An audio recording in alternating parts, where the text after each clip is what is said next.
Welcome to Real Estate Coach Radio, the place you go to make real estate dough.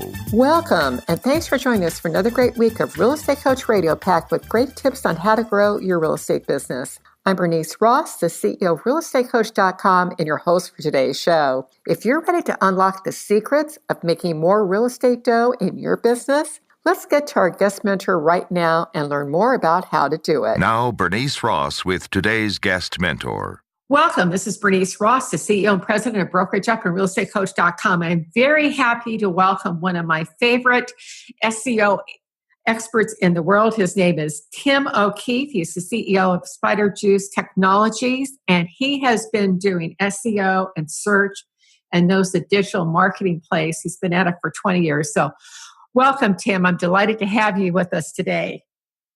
Well, what a great introduction. I'm humbled. The truth is the truth. Well, anyway, you've got a great topic for us today. It's called Google My Business. And when you started talking about this a couple months ago on your blog, and by the way, if you want to give the people an address where they can, if they're interested in SEO, where do they need to find you? Because you've got a great service, and I find that you've always got very cutting edge stuff that it helps me stay on top of things. So if they want to follow you on your blog, where would they go? Well, thank you. And that's at spiderjuicetechnologies.com. Spider like crawls, juice like you drink, and technologies.com. And there's a blog section. I'm starting to build out my podcast. I think I only have one right now up there, but I do have a podcast that someone told me the other day that I interviewed. I have 44 podcasts so far. So those are going to get fed into there also. And it's full of information, and it's information usually that's written or presented so that you can understand it. I'm a coach. I really am a coach. I coach kids for the last 15 years in football and at various levels. And so I want to meet you where you are at instead of making you come over to my site and geek out and fall asleep and all that stuff. So it's good stuff. It's easy to understand, I think. Well, that was one of the things I was really excited again about talking to you about, is because you really make this stuff, really stand out and make it simple. So let's talk about, first of all, before we talk about Google My Business, there's actually two Googles right now, and most people aren't aware of it. I mean, they are on some level, but could you explain what you mean when you say that there are two Googles? Yeah, Google, gosh, it's been a couple months now, but Google essentially has split into two results. And technically it's more than that, but for our purposes, into two results. One is what we're used to on our desktop and our laptop and what we grew up with, the Google that we grew up with. And then there's Google for our phones. And so what that means is that they will give you a different result quite often on your phone, just in the way that they present information will look different. It will also not include your website. Here's the bad part. If your website is not mobile friendly. And what mobile friendly means is that you're through technology, you have something that's called a responsive website. Responsive simply means that it stretches and contracts with the size of the screen. You'll notice that when if you can take your browser on your desktop and make the browser smaller and smaller, if it's responsive, you'll see it contract down to what it'll look like on a phone, or just go to a phone and see if it's a mess. But typically that's really important. Just the other day, I was looking at a website on my phone of a potential client, and I let her know. I said, "Golly, your phone number is not on your mobile version. You might want to get on your web designer about that." So it's kind of a big deal. But we should always look at both versions: the desktop, the phone, and even a tablet or iPad. We should see what the site looks like. Well, it strikes me right now, one of the big takeaways from this conversation is go look at your website on the phone and then make sure that your phone number is at the top of the mobile version. And if not, you need to contact your web supplier and get that straightened out, right? Well, absolutely. And understand that this is all about phones. If your site, if your page is slow, especially on a phone, and this is why they want friendly websites, is people are going to bail because people's attention spans are getting smaller and smaller and smaller by the day. And I have a word for it. I call it the swipe syndrome. We're trained, if you're on Facebook and the kids are going to be, oh my God, save this world when the kids all get our age, because they're just not going to have any attention span because we're training them to swipe to the next post, boom, to the next post, boom, like it. So our attention deficit is growing, I think, collectively. And so we don't have the attention span to wait to find that phone number that you just said should be at the top of the page. I'm not going to scroll down because the way that your responsive site is set up, that it's, 5 or 10 spaces down below somewhere in the middle, that doesn't make sense. The information on a website needs to be presented fairly quickly. Well, that's a huge takeaway. So this idea of having it quickly and then having, you want people to call you. So let's talk about, what does Google My Business do, and why do I as a realtor need to be on it? Well, first of all, I think it's a gift. It's a gift from Google currently, and I also think it's not a gift. Let's just put it that way. Google My Business, typically when it comes up, and I like to use, let's get out of real estate for a minute because it depends on what you type in. But if you put city plus bakery or city plus plumber, or just put plumber in your town, you're going to get typically a few ads at the top and then a map that takes the second half of the screen if you're on a typical laptop. The map is of your area, your proximity, not necessarily your city, but your proximity to where you are right now if your phone is giving out a geolocation to the satellite. And Google, in all their wisdom, is going to say, well, boom, there's a plumber, right down the street. There will typically be 1 to 3, normally 3 companies listed. And those are all Google My Business companies. Okay. And if you click it onto the map, you'll go to another page in Google, which is the map of the area with a giant list of businesses and the business that you clicked over to the side on a panel that talks about it and the phone number and all that good stuff. It is the new digital yellow pages. Google has played with this for I want to say a decade. They originally bought the technology from an online yellow pages company. They played with it, and I think its first version was called Google My Places. And it wasn't anything that big of a deal. They really weren't sure what they were going to do with it, it seemed like. But it would show up quite often.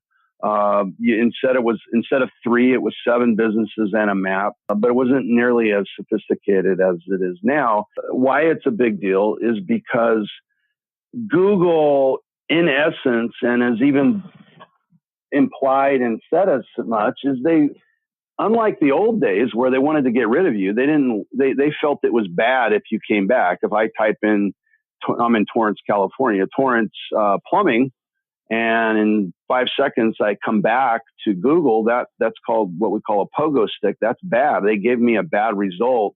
Now they're better off, they feel, not sending their traffic. They look at it, to my site. They would rather just, hey, call Tim the plumber right here from the digital yellow pages. And they don't call it digital yellow pages. I call it that, but essentially that's what it is. And so that's the world they've created. So if I'm on my laptop, they're taking up a full page with their ads and their 3-pack, we call it, the 3 businesses on the map, then I probably, if I want digital traffic, I should start advertising or I should start getting into Google My Business and figuring out how to play in that realm. So that's why GMBs for short are so important. So what do I need to do to start using Google My Business? Walk me through the steps, Tim. I'm not familiar with this. What do I need to do? Well, the first thing that you should do anyway, whether you want to do Google My Business or you just want to do a little bit of a brand check on yourself, is type in your brand into Google or versions of your brand. And let's pray to the good Lord that you don't have any bad reviews or something that's talking about your brand on the first page or the first 5 pages, right? But typically what you're going to see is a list in order on Google of how Google sees your brand in the order of importance. Okay, so that's number one. Before even GMB, let's look at what Google thinks is the most important things. It could shock you that, who are these guys? Or why is this lame site ranking on the first page for my name? It should be a better brand that I'm on that's showing up on page 1. And I'll tell you why that matters in a bit. But in there, you may or may not see your Google My Business automatically show up. If it does not show up, then go over to the maps itself and type in identifying brand names and phone numbers and emails for yourself and see if you come up. If you do, claim it. It'll say, do you own this business? Claim it. And so you need to claim it. If you don't, then if you don't see it, it's nowhere to be found. And this is going to be quite often with realtors who are, just hanging their license as an agent. They're not the broker of record.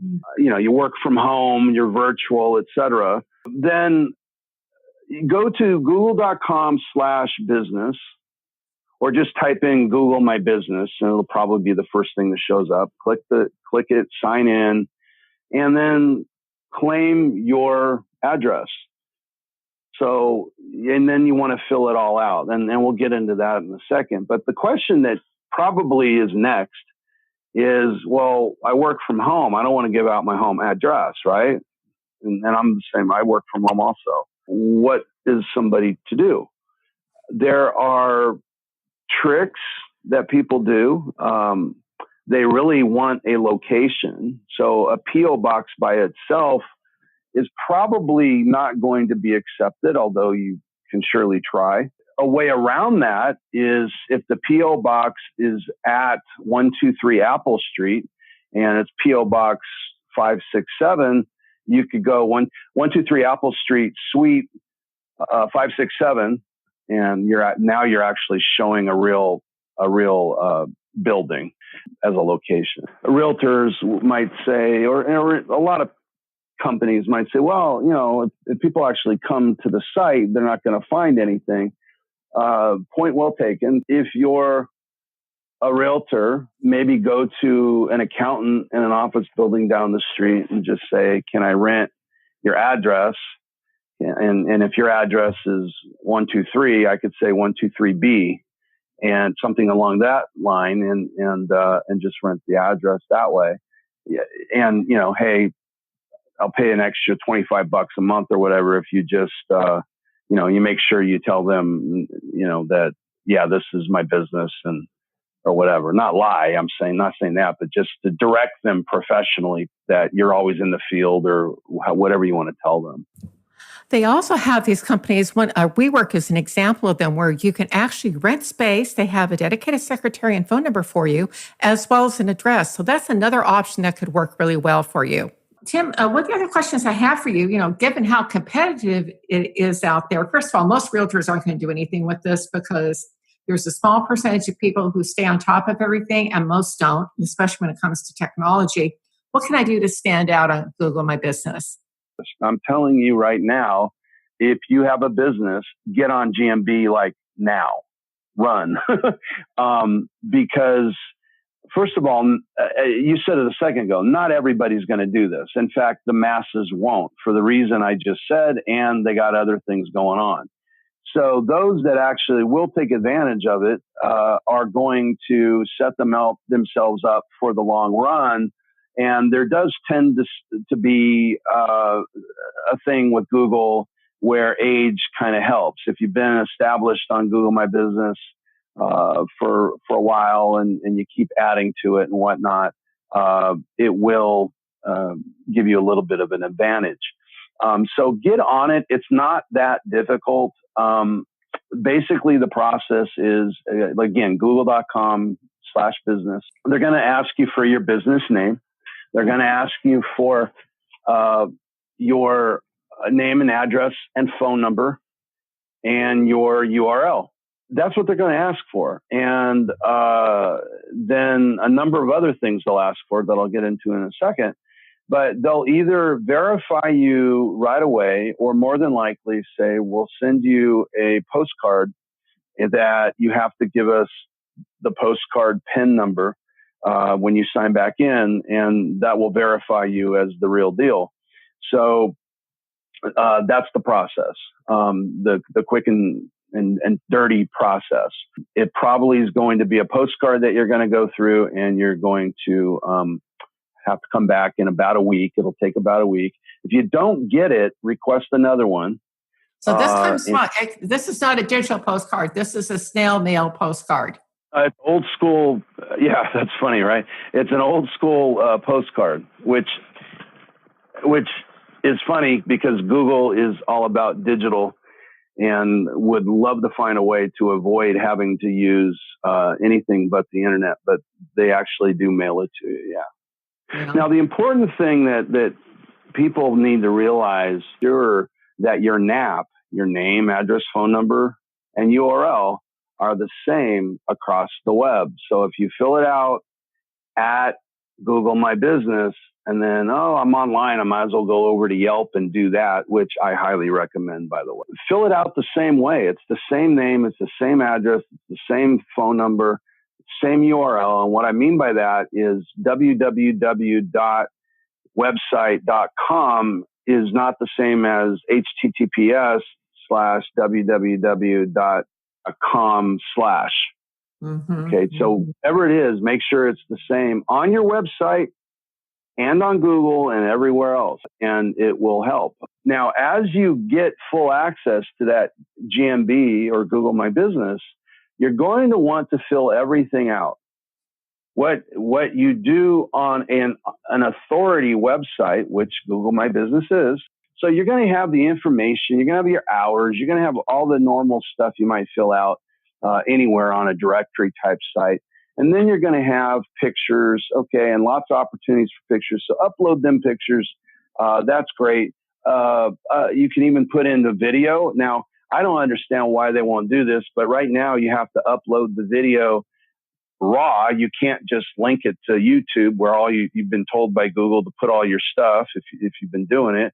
Well, you can't link that. So you got to maybe download that video and then re-upload it into Google My Business. But it's nice. They give you a lot of. I think what YouTube does is it creates a standard format and cleans up all kinds of issues that come from people coming in off of different video platforms, and it makes it consistent. So it's, I think it's just the way that they're controlling things. So to kind of wrap up, what's one final takeaway for us today, Tim? The new social media is Google My Business. Everybody else is done as far as organic social media. And why I say that is Google, as I said earlier, wants you to go through their site. This, in my opinion, is their social media because I get to do a couple things. I get to share posts. So you might as well call it a blog. They don't call it a blog, but you can treat it like a blog. You get several words. I can't remember how many. I think it's 300 for each post. In that post, they'll ask you, do you want to share this to Facebook? Do you want to share this to Twitter? Do you want to share it to Google+? Sure, I suggest doing that. And now you have 3 authority links back to your Google+ plus. You're asking me earlier, how can I get better if I'm in a competitive market? This is how. Make sure you post. I suggest even doing it daily. If you blog on your own site, I congratulate you.